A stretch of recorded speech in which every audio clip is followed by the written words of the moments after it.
What a joy that you have found us for this podcast.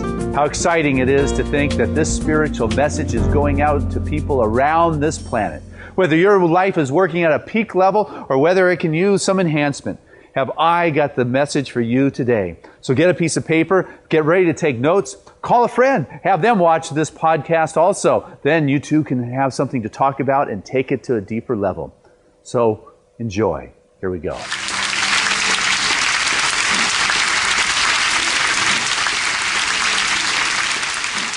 Good morning, Seaside. All right, what a joy it is to be with you on this fabulous day. It's summer out, and we're going to go out on the patio afterwards. But right now, it is about feeling that wonderful presence in our life, being mindful of the presence that is fully present.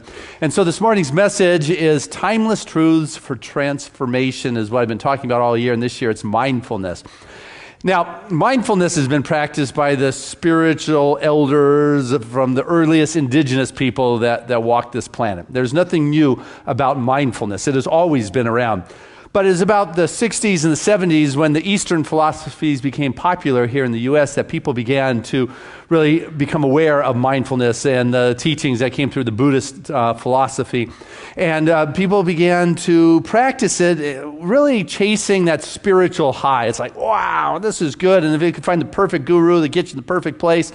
But what eventually happens is that you have to come down from that place also. The spiritual high you still have to come down from. And people began to realize that it's not about extrapolating yourself from your daily life and living in some exalted, light-filled plane of being, but rather it is about the integration into our life of this spiritual principle. And that's what mindfulness will do. It's as we begin to practice that presence in our life, as we begin to practice being aware of spirit and the good and what's happening, that we begin to walk with a greater conscious sense that I'm walking on this earth. It is a practice, it is a discipline. It's not like a grim duty, but rather it is something that you have got to work on and be patient with.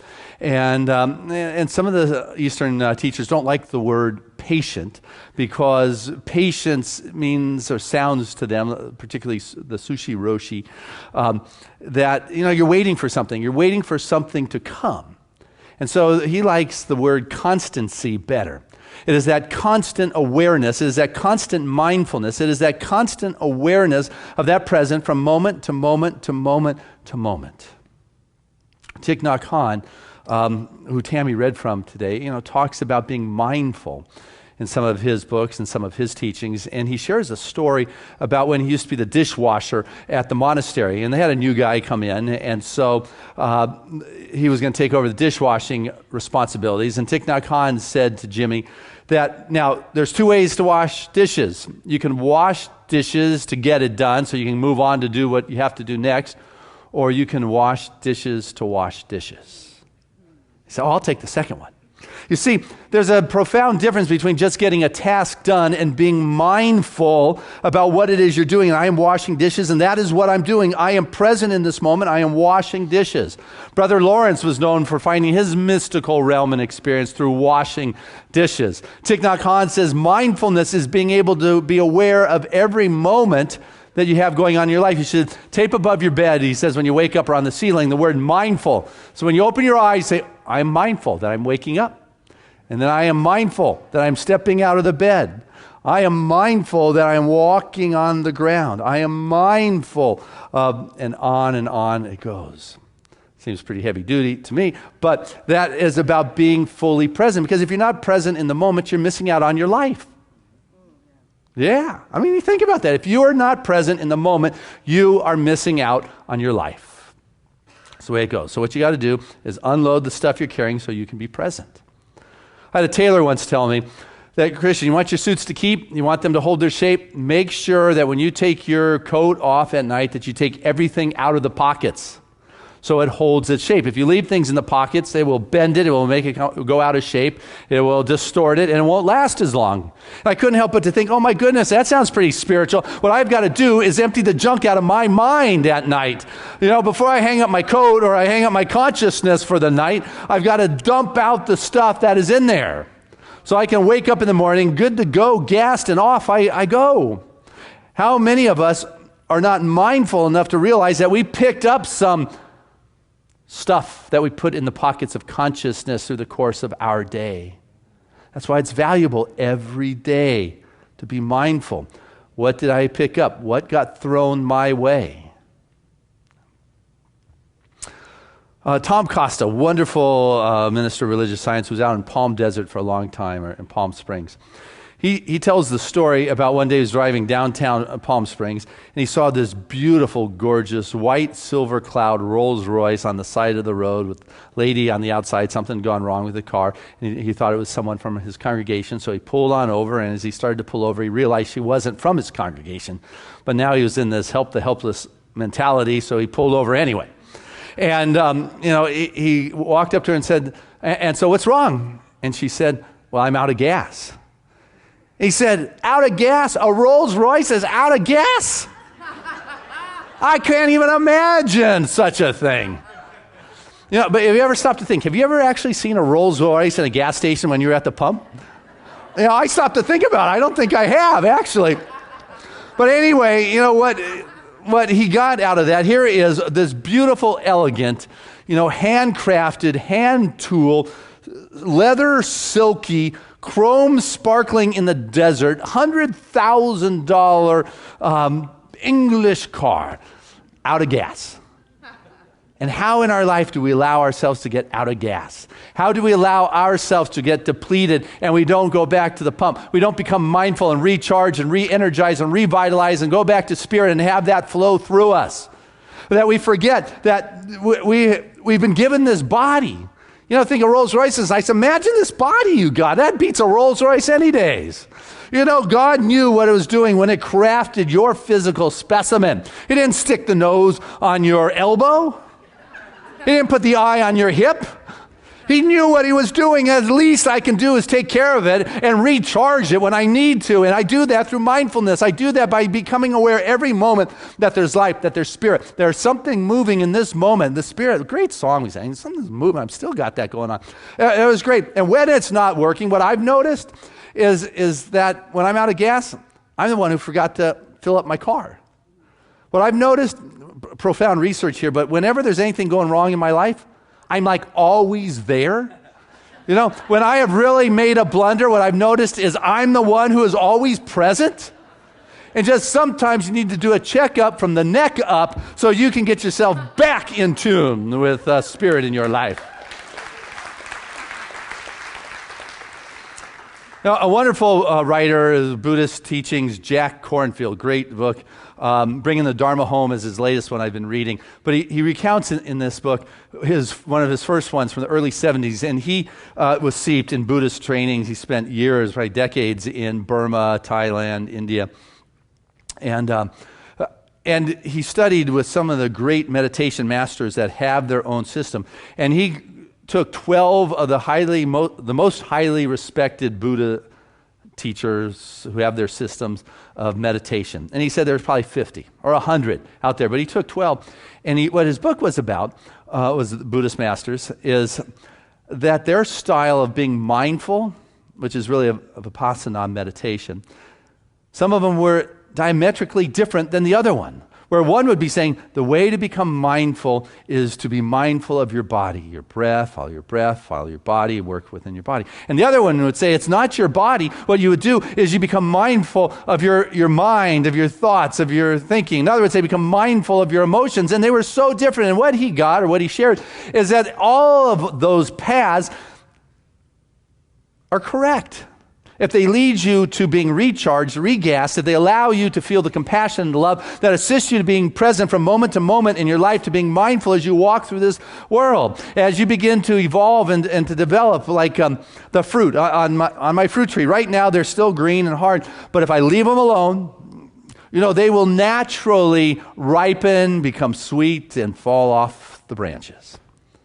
As I continue to work within my own heart, and I begin to do my mindful practices and my meditation, what begins to happen is naturally, it begins to mature, it begins to ripen, it begins to be sweet. And I begin to walk in my life more conscious and aware.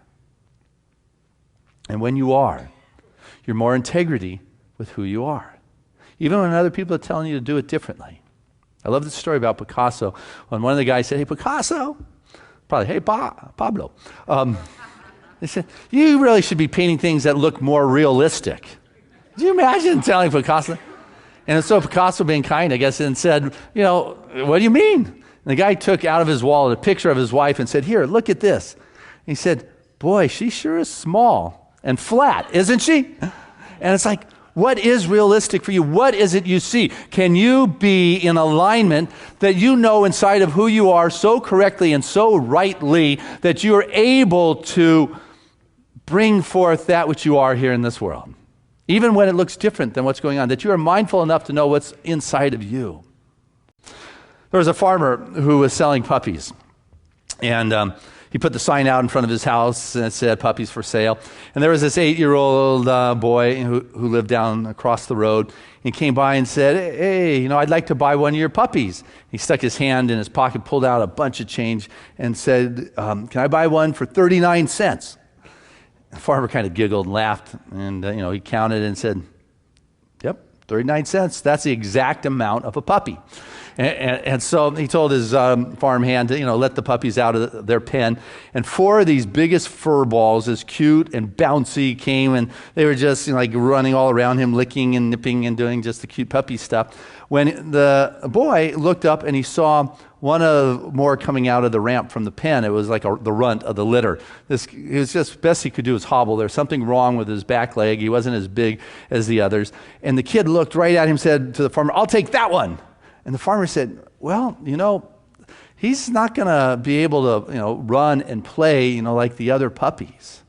And the kid bent over and pulled up his pant legs. And on both legs were these metal braces. And the farmer had never noticed that he had different kind of shoes with braces before. And the kid said, "I'm not going to be able to run and play like the other kids, and that puppy needs someone who can understand him." Yeah, that's right. There is, when you're mindful, not everybody would be mindful of that moment or that present, but that kid was in enough integrity with who he is that it came through in that moment with his mindful awareness that that is what he wanted, and he was willing to express and to be different. But people go through life so fast that they're not mindful, and they load up their pockets and their brains and the consciousness that need to be emptied. And I love something here that the Dalai Lama said. And he's coming to town this week. Actually, somebody gave me a ticket to go hear him, which is kind of fun. But the Dalai Lama said, when asked what surprises him most about humanity, he answered, "Man." Because he sacrifices his health in order to make money, and then he sacrifices his money to recuperate his health. And then he is so anxious about the future that he does not enjoy the present. And the result being that he does not live in the present or the future. He lives as if he is never going to die, and then he dies having never lived. Don't let that be you. Don't die never having lived. And the way you can live is that you can be mindful in the moment and be present in the moment, that you are willing to go for that which resonates with inside your being, inside of your life. I love when somebody asks St. Francis of Assisi, "Hey, Francis, why you? Why did God pick you to be this lighthouse to the world?" And St. Francis said, "Well, probably because I was the worst choice. I've done everything that is unholy. I have made all the mistakes. And if I could find this kind of light and be that light, then anybody can." So don't give your power away to some of the mistakes you might have made. Some of the stuff that has gone on that has been less than holy. We're living in a non-judgmental universe. It's about the inclusivity of it all. Somebody has a bad rep, done some not so nice things out there in the world, have made some mistakes. I would much rather see them sitting here on a Sunday morning at Seaside than hanging out in some dive bar making more mistakes and doing things they wish they weren't doing. That's what Seaside is a place for people to come and to heal and to feel the presence of God. In Luke 3:31, Jesus said that healthy people don't need doctors, it's the sick ones. It's like, wow, this is not a place where there's a bunch of perfect people who have it all together. It is a community where we are working on this thing called life, and that we are working on bringing it forth at the highest level of our being. It's not about just these spiritual highs, but it is about the integration of a greater connection with that expression that is moving in our life and in our world. This is a relevant philosophy that is for everyday life. It's not something you just do on a Sunday. It is something that every moment I step on this earth is my foot touching this wonderful ground. It is myself getting into a car. As I become mindful moment to moment, wonders begin to happen. You begin to come into alignment.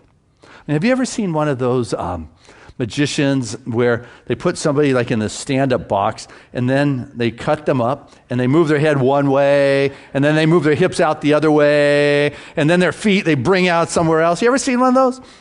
Well, what mindfulness will do is like brings them all back into alignment. It's like, boom, there they come back into that spot. You can't be divided. A house can't be divided against itself. A house, you can't serve two masters. Or what the saying is. Basically, you can't have two mindsets. You can't be honest and dishonest at the same time. You can't be married and single at the same time, although some try. But you can't be in forgiveness and hold on to bitterness at the same time. You can't let go and hold on at the same time. You cannot be in two places within your realm of consciousness and your thinking. And you may be espousing things in your world where you want to be and you're not there yet, but what it is doing is allowing you to step into that place. There was this fifth grader by the name of Teddy. And he was not the best of students. He was very unattentive, non-present. And Ms. Thompson says she loves all kids, but Teddy definitely was very low on that list. And he was non-responsive. He didn't engage. And it was Christmas time, and the kids bring their presents to their fifth grade teacher. And Ms. Thompson, she opens up the presents in front of all the children, and they're all wrapped in these beautiful packages. Mom did a great job with the ribbon and sparkle, all very nice. And then Teddy gives Ms. Thompson one that's in the brown paper of a paper bag. And she opens it up, and out falls a very, I don't want to say cheesy, but attractive bracelet, missing half its rhinestones, and a half bottle of cheap perfume. And the kids just start to giggle. Ms. Thompson, shh, shh, shh. Remember that? Shh, don't do that.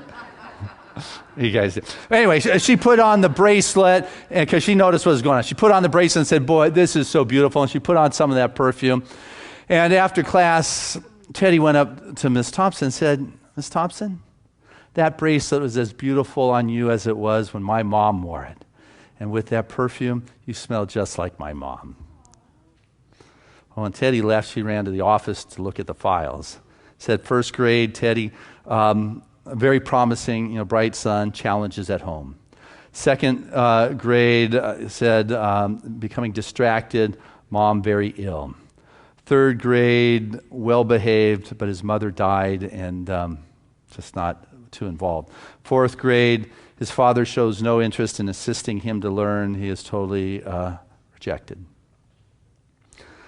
Ms. Thompson said to herself, I'm taking this child on as my project. She just cried. She said, I'm going to give him love. I'm going to care. I'm going to tutor. I'm going to just shower him with whatever she could. And she assisted him, and he brightened up.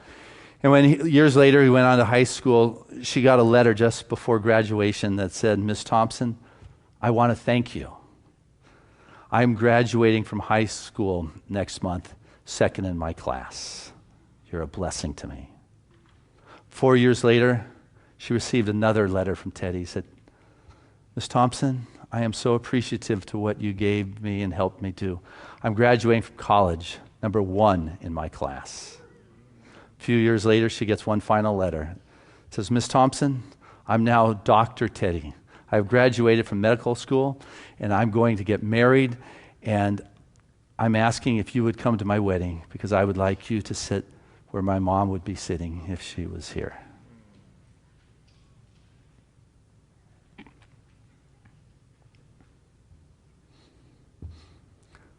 You don't know the difference you make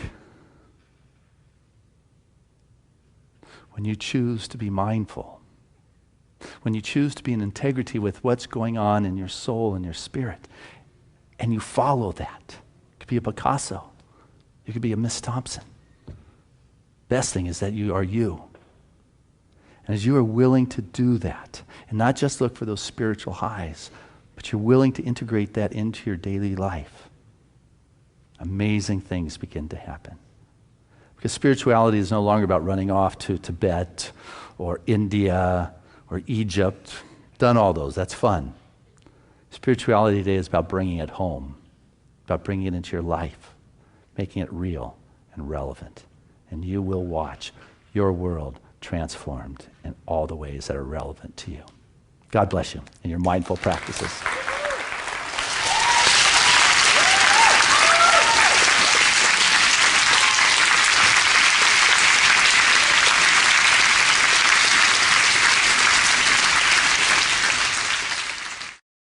Again, a lot of heart and soul and passion. Divine love through me blesses and multiplies all that I am, all that I give, and all that I receive. I am prosperous now. Hey, I trust you enjoyed that podcast. It was very exciting to be able to create that and to know that there are people like you all around the world that are observing and integrating these spiritual principles into their life. And so if you enjoyed it, what I'd like to do is encourage you to tell a friend or bring several friends together and watch another one of these podcasts. And then afterwards, take some time to talk about the spiritual principles, to talk about the stories and what significance they have and relevance they have in your life. What then happens is it moves to a deeper and deeper level in your world. It becomes real and assists you to create the freedom in your life that your heart and soul so desire. So if you like this, I encourage you to watch it again, but also tune into our website here at seasidecenter.org. There, you can get some of my written material and take a look at it. You can read some of my spiritual prayers. You can even go to our online bookstore and order some of the books. And if you're so moved, what I greatly would appreciate is your financial support, which you could do online at seasidecenter.org. It is support like yours that assists us to be able to continue to do these kinds of gifts for humanity and send it out to the world. Because you know what? We are making a difference with this spiritual message. And because of support like yours, people are being touched in the farthest reaches of this planet, as well as our backyard, more than we could ever begin to realize. So I thank you from the fullness of my heart for making a difference.